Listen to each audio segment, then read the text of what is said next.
Salut à tous, c'est Frisian, j'espère que vous allez bien. Moi ça va nickel, il fait super beau, on ressort les t-shirts donc c'est vraiment nickel, ça fait plaisir.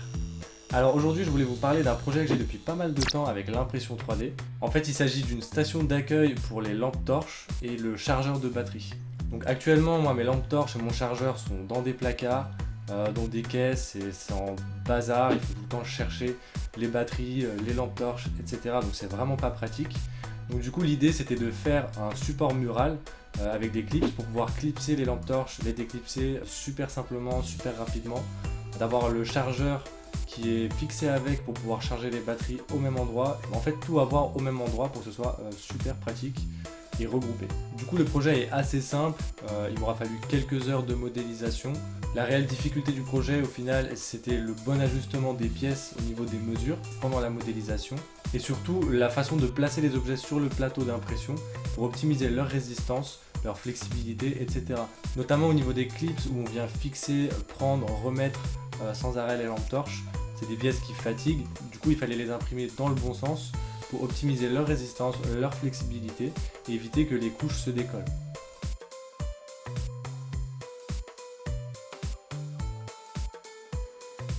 Comme je vous le disais, le sens d'impression joue un rôle déterminant sur la résistance et la flexibilité de la pièce. Il faut que le sens de la flexion et le sens d'impression soient sur le même plan, car sur une couche, le filament est déposé de manière continue et est donc parfaitement soudé. Alors qu'entre chaque couche, la liaison est moins forte, donc la pièce est beaucoup plus fragile, et également beaucoup moins flexible. Du coup, qu'est-ce qui se passe? Elle se casse beaucoup plus facilement.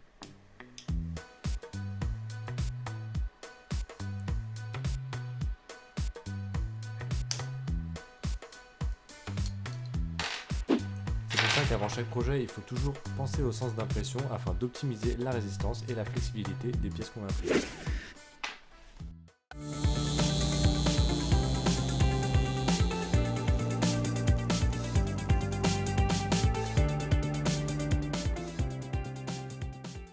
Du coup, je vais vous montrer un peu comment modéliser tout ça dans le logiciel SketchUp que j'utilise depuis pas mal d'années maintenant et que j'aime beaucoup. Je l'utilise d'ailleurs régulièrement pour tous mes projets. Alors voilà pour la partie modélisation. Donc du coup, la pièce se présente comme ça en plusieurs parties. Donc on a déjà une plaque de fixation murale. C'est elle qui va accueillir les accessoires. Donc du coup, elle possède 3 trous pour la fixer au mur. Il y a des chanfreins dessus pour que les vis soient moins apparentes.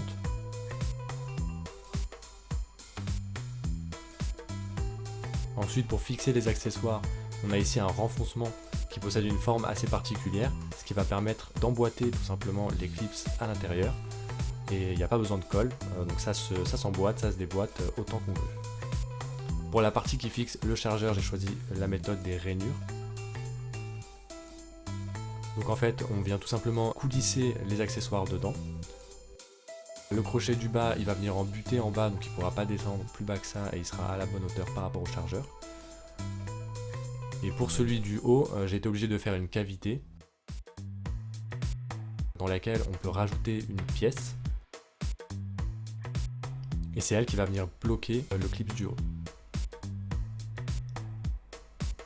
Alors comme la modélisation est assez ajustée, finalement on n'a pas non plus besoin de cette pièce parce que le clip tient très bien tout seul.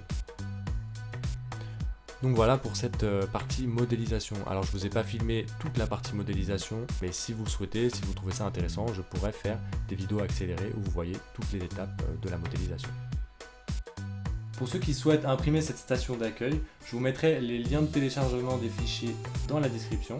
Alors bien sûr ils sont gratuits, donc vous pouvez les télécharger directement. Alors le filament que j'ai utilisé, c'est du filament ABS de couleur noire. J'ai utilisé l'ABS que je préfère au PLA parce qu'il est quand même un peu plus résistant, un petit peu plus rigide, mais quand même déformable. Et donc du coup c'est quand même plus durable dans le temps, surtout pour des pièces techniques comme les clips qui vont beaucoup travailler.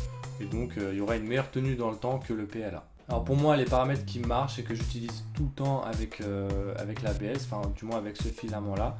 Donc je chauffe l'extrudeur à 255 degrés et le plateau à 99 degrés. Et j'utilise un plateau en verre avec du jus d'ABS que j'utilise pour l'adhérence. Si vous souhaitez plus de détails techniques sur l'impression, je les mettrai dans la description. Comme ça au moins vous aurez les infos et si vous voulez imprimer cette station, vous aurez les fichiers, les paramètres d'impression, le filament utilisé, etc. Donc du coup vous pourrez imprimer ce projet.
Voilà, j'espère que cette vidéo vous a plu, que c'était un projet intéressant. J'espère que ça vous a donné envie de faire des projets similaires.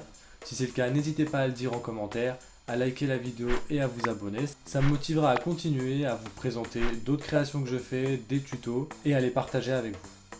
Encore une fois, si vous êtes intéressé par ce projet, vous retrouverez tous les liens dans la description. Du coup, c'était Frisian, on se retrouve bientôt pour une prochaine vidéo. Allez, ciao!